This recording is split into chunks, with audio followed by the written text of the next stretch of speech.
Guys, Assalamualaikum. It's me Nina and welcome back to Nina Story. Hari ni Nina nak share kisah seram dan kisah mistik tentang pengalaman ibu-ibu yang ada dalam pantang. Sebut je pasal pantang ni kan, kita tahu orang yang dalam pantang ni kan macam-macam lah dia kena pantang. Pantang itu, pantang ini, semuanya pantang. Antaranya macam mana nak jaga badan, lepas tu makanan apa yang boleh, makanan apa yang tak boleh, dan tak kurang juga cara-cara untuk mengelakkan diri kena ganggu dengan makhluk halus. Orang tua tu dulu memang sangat-sangat strict. Macam mana nak jaga ibu yang masih dalam pantang? Biasanya orang yang baru lepas bersalin ni kan, badan diorang ni lemah dan tak boleh dibiarkan tinggal sendirian. So hari ni Nina nak cerita satu kisah seram dan komen-komen daripada mak-mak yang kena kacau semasa diorang ni tengah pantang. Jadi kalau korang nak tahu macam mana ceritanya, so without wasting any time, let's get started.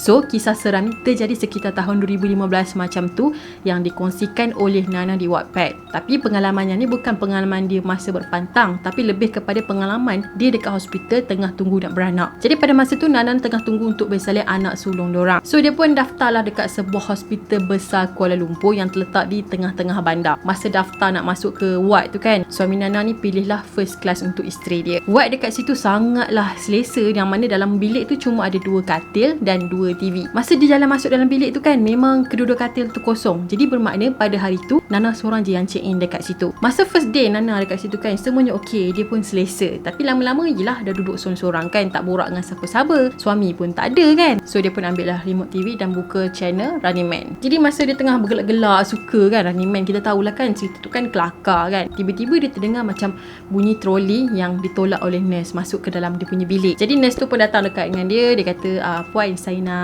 check keadaan puan dengan baby ni. Dan Nana kata okey, boleh check je dia. Masa nurse tu tengah check keadaan dia tu kan, tiba-tiba nurse tu pesan macam ni dekat Nana, saya nak puan banyakkan berselawat ya. Nana ni pun bila dengar macam tu kan, dia cuak jugalah kan, ada apa yang tak kena ke. Lepas tu nurse tu macam nak cool down sikit lah. Dia kata tak ada apa-apa pun, saya cuma tak nak puan terkena apa-apa je. So lepas dah habis settle kerja dia, dia pun keluarlah daripada bilik Nana. Hati Nana bila dia dah dengar nurse tu kata macam tu dekat dia, siapa je nak tenang kan. Dah lah dia ada sorang je dekat dalam bilik tu. Lepas tu dia pun tariklah langsir yang menutupi ruang di antara katil dia dengan katil kosong yang dekat sebelah. Nana ni pun malas lah nak layan perasaan dia sangat kan. So dia pun sambung lah tengok Running Man balik. Masa dia tengah mengekek gelak tu kan, tiba-tiba dia terdengar macam bunyi sesuatu datang daripada katil sebelah. Dia pun terfikirlah, ada orang ke dekat katil sebelah ni? Macam ada orang baru masuk ke? Tapi Nana dia tetap tak selak langsir tu sebab dia masih lagi takut. Tapi pada masa yang sama Nana ni happy jugalah sebab at least ada manusia yang duduk dekat sebelah dia. Pada malam tu Nana pun tidur macam biasa dan tiba-tiba dia terbangun. Keadaan dalam wad memang sangatlah gelap. Cuma ada cahaya sikit je, itu pun datang daripada luar tingkap. Lepas dia dah terjaga tu kan, dia memang payah dah nak tidur balik. Puas dia golek ke kanan, golek ke kiri, semua tak kena. Pada masa yang sama, dia rasa pelik tak sebab katil dekat sebelah ni macam tak ada bunyi apa-apa. Yelah, kalau kita dah baring atas katil kan, lepas tu kalau kita gerak-gerak, katil tu mesti akan bunyi. Tapi kan dekat katil tu macam seolah-olah tak ada orang. Tapi Nana memang tak berani nak selak langsir dia, walaupun nak intai sikit ke, dia tak berani. Dan dia perasan kain langsir tu macam terselak sendiri sikit. Dah lalang macam dah nampak terselak tu kan, Nana ni pun macam ngintai jugalah. Dan dia ternampak ada seseorang yang berpakaian putih tengah baring atas katil. Tapi orang tu baring membelakangkan Nana. So dia macam, okey ada orang sebenarnya, legalah sikit. So Nana pun macam dah lenguh kan, dia baring ke kanan, dia pun alihlah badan dia menghadap lentang macam tu, tengok shilling. Lepas tu dia pun pandanglah sebelah sekali lagi. Tiba-tiba orang yang ada kat sebelah tadi tu kan hilang guys, tak ada. Lepas tu Nana ni macam, sudah, aku nampak tadi tu siapa kan. Dalam keadaan yang orang kata apa, tengah dah gelabah, dah cuak apa semua tu kan, tiba-tiba dengar bunyi ketukan dari luar bilik wad. Ketukan tu kan macam memang bunyi banyak kali. Dia dah baca macam-macam doa lah apa semua, tapi macam tak look tau, still dengar bunyi ketukan tadi. So dia pun try jugalah tidur paksa, and then dia pun tertidur sampailah dia bangun esok pagi tu.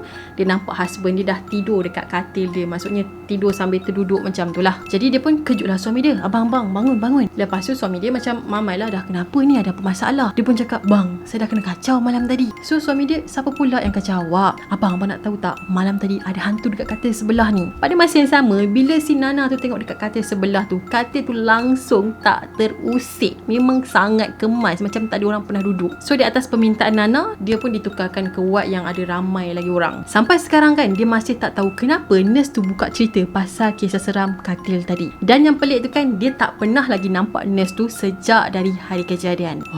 Entah kan, nurse tu pun hantu. Seram. Okay guys, kita akan teruskan kepada komen-komen ibu-ibu yang pernah diganggu semasa dalam pantang. Jadi ada beberapa komen dekat sini yang Nina jumpa dekat TikTok. Jadi ya, jom kita baca sama-sama. Cerita yang pertama ni dikongsikan oleh Watiati. Dia cakap, saya pun pernah kena pantang anak kedua di rumah mak. Tidur seorang dengan anak pertama dan kedua. Ada Cik Ponti duduk mencangkung tengok kami orang tidur. Oh, mencangkung kau? Uish, seram. Snack story. Yang ni daripada Sister Lesong Pipik. Dia cakap, saya pun kena Cik Ponti duduk dekat dapur atas kerusi jongkang-jongkit. Lepas tu perhati saya dengan anak. Kerusi jongkang-jongkit tu yang apa, kerusi malas tu Aduh, seramnya. Tu kalau nak kena macam tu kat Nina, aku rasa aku menjerit satu rumah dengar.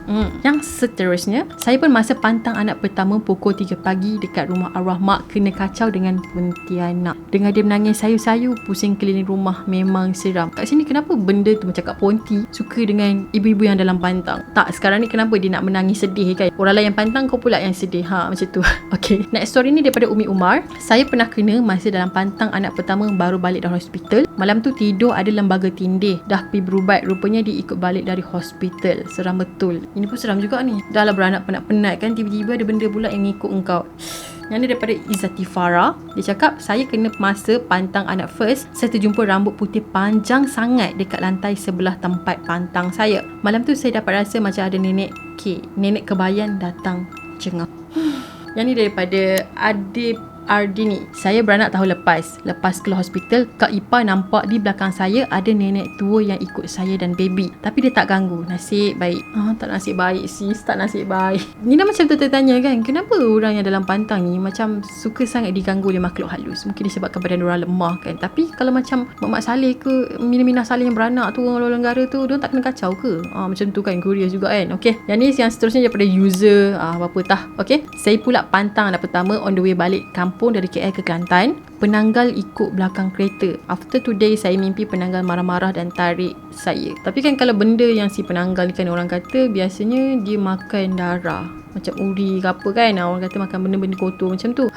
Kenapa lah aku ikut dia balik? Orang tak jemput pun. Okay, yang seterusnya daripada Cik Yati. Saya dulu pernah juga masa berpantang dekat kampung. Cik Ponti duduk rumah kampung kan lantai papan. Masa tu macam dengar bunyi benda berjalan padahal tak ada siapa pun. Yang ni daripada Nur Amira Haris. Dia cakap, saya kena gangguan dalam pantang juga. Masa tu kat hospital sebab demam dalam pantang. Benda tu siap berdiri tegak belakang saya. Dia busuk sangat.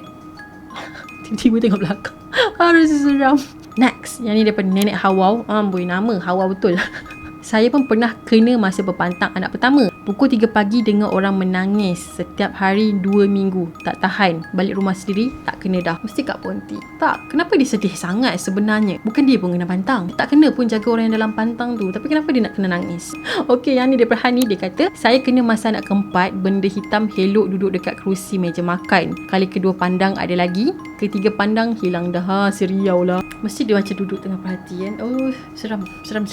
Okey, yang ni daripada Wan Varianti. Saya pun pernah kena juga masa pantang anak kedua. Benda berbulu hitam dan bermata merah tengah jegir mata dekat pintu bilik masa tu pukul 2 hingga 3 pagi. Benda-benda hitam ni apa benda berbulu? Is it raya? Yang ni daripada Miss Fina. Dia cerita, okey, pernah kena masa bersalin anak pertama. Malam pertama selepas balik hospital, bangun tidur mamai lagi, buka mata nampak dekat hujung kaki katil ada nenek tua bertongkat tengah berjalan menuju ke toilet. Saya terus tutup mata buat tidur lagi. Buka mata lagi, beranikan diri, nenek tu pun hilang. Hari kedua tidur dekat luar. Malam tu tengah BF baby terdengar bunyi tongkat ketuk-ketuk. Seram, tapi masih berani diri, tak kejut husband pun. Apa yang nenek tu cari sebenarnya? Tak ada cari darah yang kotor kan. Cerita yang seterusnya daripada Mala Yusof. Dia cerita, saya pernah kena masa anak kedua pukul 3 pagi macam tu baby nangis. Bagilah BF. Time tu berpantang dekat ruang tamu, rumah teres 2 tingkat. Time tu bela kucing Oyen, tapi Oyen tu duduk dekat luar. Oyen tu seboleh-bolehnya nak masuk dalam rumah, duduk miau-miau dekat luar. Dan tu juga dengar suara perempuan menangis dekat tangga. Sekali dengar sayup je. Lepas tu masuk 2 ke 3 kali, Allahu, terjun dari katil saya ke suami. Seram meremang terus. Tak, kenapa suami dia tinggalkan dia? Mesti si Oyen tu nak masuk, nak protect tuan dia kan. Dia tahu sebab benda tu ada dekat situ. Last komen daripada Syuhada. Saya pun kena anak pertama. Selalu anak kena kacau dengan saya. Maksudnya dia dengan anak dia lah kan kena kacau. Okay, saya maki-maki. Lepas tu saya nampak dia merangkak datang dekat saya sampai lebam-lebam badan. Anak memang tak boleh tidur, nangis je atas 12 pagi. Kau merangkak kau.